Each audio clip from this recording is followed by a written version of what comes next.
Start. Tamil Nadu के मध्यम वर्गीय परिवार में जन्म लेने वाले एक बालक का ये सपना था कि वह एक दिन पायलट बनकर आसमान की अनंत ऊंचाइयों को नापे। विराम। अपने इस सपने को साकार करने के लिए उसने समाचार पत्र तक बेचे, गरीबी में भी अपनी पढ़ाई जारी रखी और आखिरकार आर्थिक तंगियों से संघर्ष करते हुए ये बालक उच्च शिक्षा हासिल कर पायलट के लिए होने वाली भर्ती परीक्षा में सम्मिलित हुआ। विराम। उस परीक्षा में उत्तीर्ण होने के बाद भी उसका चयन नहीं हो सका, क्योंकि उस परीक्षा के द्वारा केवल 8 पायलटों का चयन होना था और सफल अभ्यर्थियों की सूची में उस बालक का स्थान 9वां था। विराम। इस घटना से उसे थोड़ी निराशा हुई, पर उसने हार नहीं मानी। विराम। उसके दृढ़ निश्चय का ही कमाल था कि एक दिन उसने सफलता की ऐसी बुलंदियां हासिल की जिनके सामने सामान्य पायलटों की उड़ानें अत्यंत तुच्छ नजर आती है। विराम। उस व्यक्ति ने भारत को अनेक मिसाइलें प्रदान कर इसे सामरिक दृष्टि से इतना संपन्न कर दिया कि पूरी दुनिया उसे मिसाइल मैन के नाम से जानने लगी। विराम। इसके बाद एक दिन ऐसा भी आया जब यह व्यक्ति भारत के सर्वोच्च पद पर आसीन हुआ। विराम।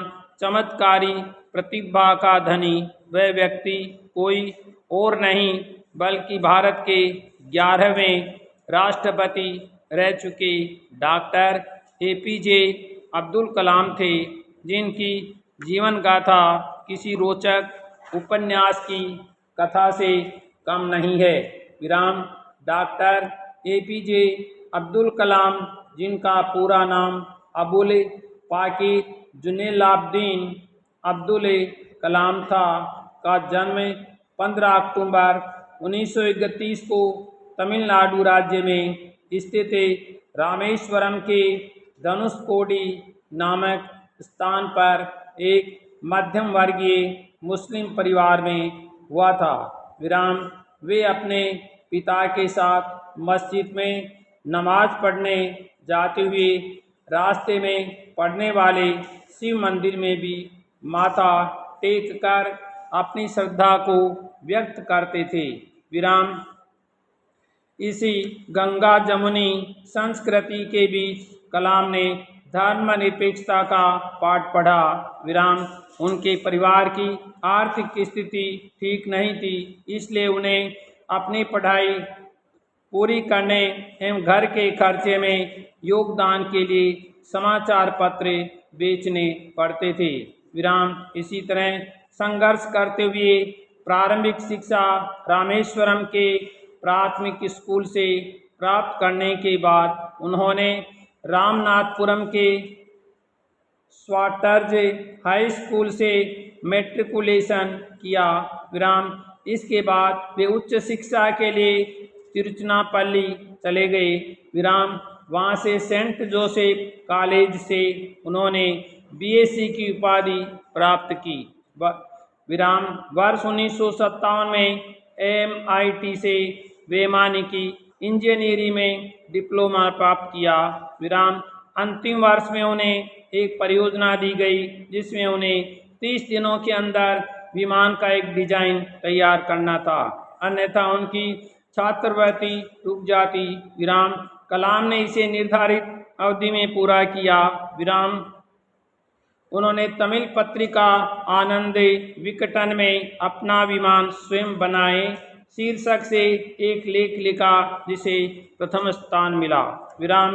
BSc के बाद वर्ष 1958 में उन्होंने मद्रास इंस्टीट्यूट ऑफ टेक्नोलॉजी में एरोटॉनिकल इंजीनियरिंग में डिग्री प्राप्त की। विराम। अपनी पढ़ाई पूरी करने के बाद डॉक्टर कलाम ने हावरक्राफ्ट परियोजना एवं विकास संस्थान में प्रवेश किया। विराम। इसके बाद वर्ष 1962 में वे भारतीय अंतरिक्ष अनुसंधान संगठन में आए, जहां उन्होंने सफलतापूर्वक कई उपग्रह प्रक्षेपण परियोजनाओं में अपनी महत्वपूर्ण भूमिका निभाई। विराम। यहाँ रहकर उन्होंने थुम्बा में रॉकेट इंजीनियरिंग डिवीजन की स्थापना की। विराम। उनकी उपलब्धियों को देखते हुए उन्हें नासा में प्रशिक्षण हेतु भेजा गया। विराम। नासा से लौटने के पश्चात वर्ष 1963 में उनके निर्देशन में भारत का पहला रॉकेट नाइक अपाची छोड़ा गया। विराम। 20 नवंबर 1967 को रोहिणी 75 रॉकेट का सफल प्रक्षेपण उन्हीं के निर्देशन में हुआ। विराम। परियोजना निदेशक के रूप में भारत के पहले स्वदेशी उपग्रह प्रक्षेपण यान SLV-3 के निर्माण में भी उन्होंने महत्वपूर्ण भूमिका निभाई। विराम। इसी प्रक्षेपण यान से जुलाई 1980 में रोहिणी उपग्रह का अंतरिक्ष में सफलतापूर्वक प्रक्षेपण किया गया। विराम। वर्ष 1982 में वे भारतीय रक्षा अनुसंधान एवं विकास संगठन में वापस निदेशक के तौर पर आए तथा अपना सारा ध्यान गाइडेड मिसाइल के विकास पर केंद्रित किया। विराम। अग्नि मिसाइल एवं पृथ्वी मिसाइल के सफल परीक्षण का श्रेय उन्हें दिया जाता है। विराम। जुलाई 1992 में वे भारतीय रक्षा मंत्रालय में वैज्ञानिक सलाहकार नियुक्त हुए। विराम। उनकी देखरेख में भारत ने 11 मई 1998 को पोखरण में अपना दूसरा सफल परमाणु परीक्षण किया और परमाणु शक्ति संपन्न राष्ट्रों की सूची में शामिल हुआ। विराम।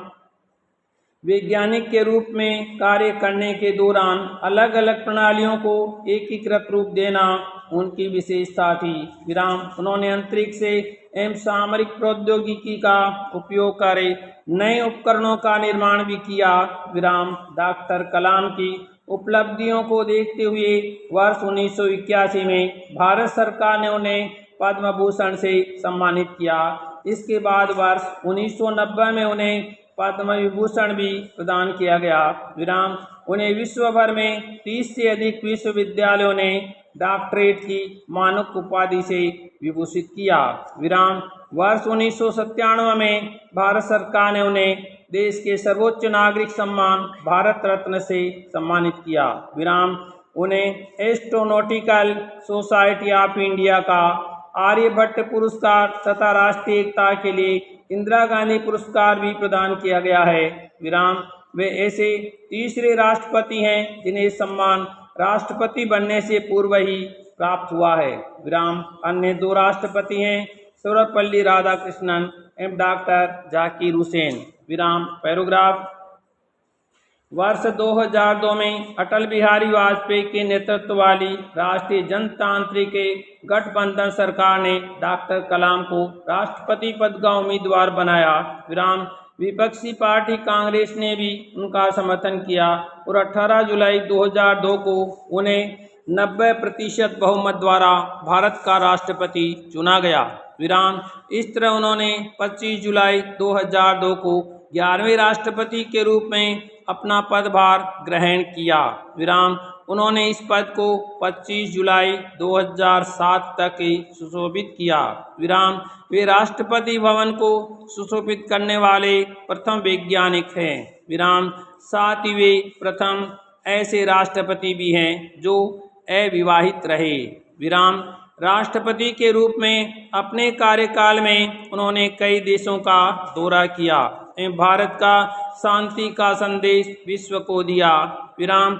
इस दौरान उन्होंने पूरे भारत का भ्रमण किया एवं अपने व्याख्यानों द्वारा देश के नौजवानों का मार्गदर्शन करने एवं उन्हें प्रेरित करने का महत्वपूर्ण कार्य किया। विराम। सीमित संसाधनों एवं कठिनाइयों के होते हुए भी उन्होंने भारत को अंतरिक्ष अनुसंधान एवं प्रक्षेपास्त्रों के क्षेत्र में एक ऊंचाई प्रदान की। विराम। वे बहुमुखी प्रतिभा के धनी हैं। विराम। उन्होंने तमिल भाषा में अनेक कविताओं की रचना भी की है जिनका अनुवाद विश्व की कई भाषाओं में हो चुका है। विराम। इसके अतिरिक्त उन्होंने कई प्रेरणास्पद पुस्तकों की भी रचना की है, विराम।